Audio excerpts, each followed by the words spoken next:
We all want to live longer, right? What if I told you I've discovered the secret to achieving a longer life? With just 5 steps, 5 simple things you can do starting today, you can add up to 10 years to your life. Oh, and it'll make you a nicer person too. What I'm talking about is empathy. That's right, empathy. You've probably heard the word. It's one of those words we're taught at school or by parents, like kindness, politeness, and sharing. But today, I want to share with you what empathy really means, how you can get better at it, and let you in on the best secret of all.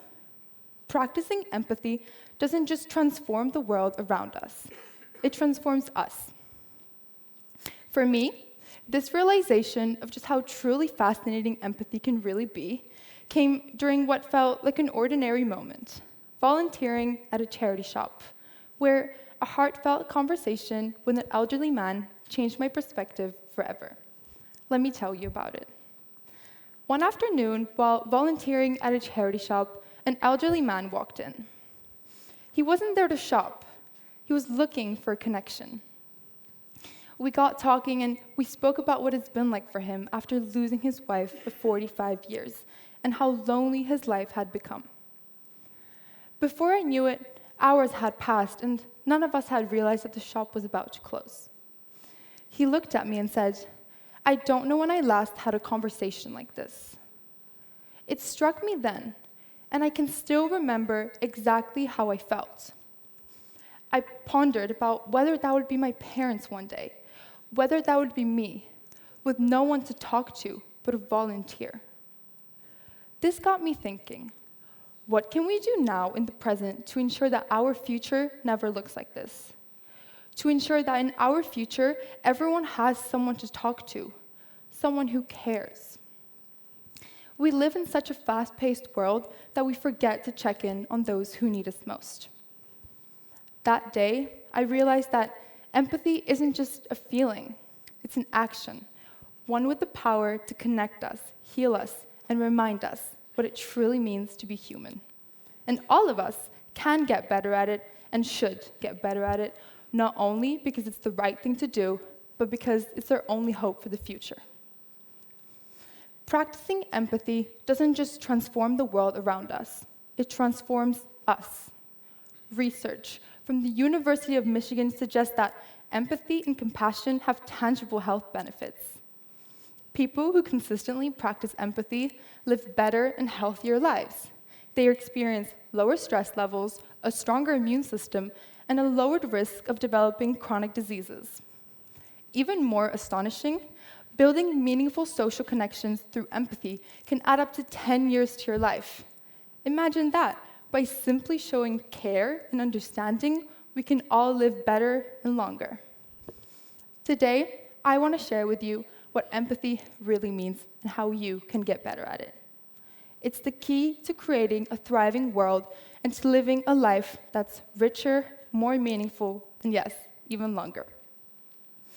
Empathy is what makes us human.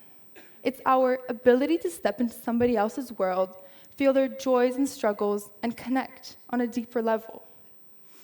It's how we build trust and find meaning in relationships. But it seems that in the digital age, we're in danger of losing touch with this essential part of ourselves. Worryingly, over 60% of young people say they feel more connected online than in person. Yet, behind these screens, something real is missing. We chase likes instead of meaningful conversations. Instead of seeing pain through someone's eyes, we react to emojis. And instead of building connections, we scroll past them. And the impact is clear. Online bullying increasingly targets our younger generations, and distractions, like our phones, drain even our closest relationships. But it doesn't have to be like this. Empathy is a skill we can rebuild. If we choose to see people not as profiles, but as people with stories and dreams, we can restore the connection that makes life meaningful. Now, I know that sounds a bit dramatic, right? But the science is clear. The benefits for empathy for ourselves and those around us are remarkable. This is also shown in a study published in Health Psychology, which showed that engaging in empathetic acts, such as volunteering, is linked to a longer life expectancy. When we practice empathy, our brain releases oxytocin, also known as the bonding hormone. It's said to improve parent-child relationships as well as romantic connections. It acts on specific brain regions, including the amygdala and the prefrontal cortex, which are areas associated with emotional processing, trust, and social cognitions. But now, enough with all the sciencey bits. Although I'd love to teach you all a science lesson, I'm going to tell you a little bit about my experience and how I discovered how truly powerful empathy can really be. I witnessed the power of empathy firsthand while fundraising for children in India. These children, who had so little, radiated hope. It wasn't just about raising the money for us. It was about understanding their struggles and dreams and acting on it. A couple days later, we received a photo from them, smiling ear to ear, holding up all the produce and comfort we were able to give them. This experience made me realize that we never stop to acknowledge the world around us, often overlooking our own privileges. The privileges we have that thousands would kill to have, and the education and comfort we are able to receive. Yet, even with all of this, we seem to forget the most important value of life: empathy.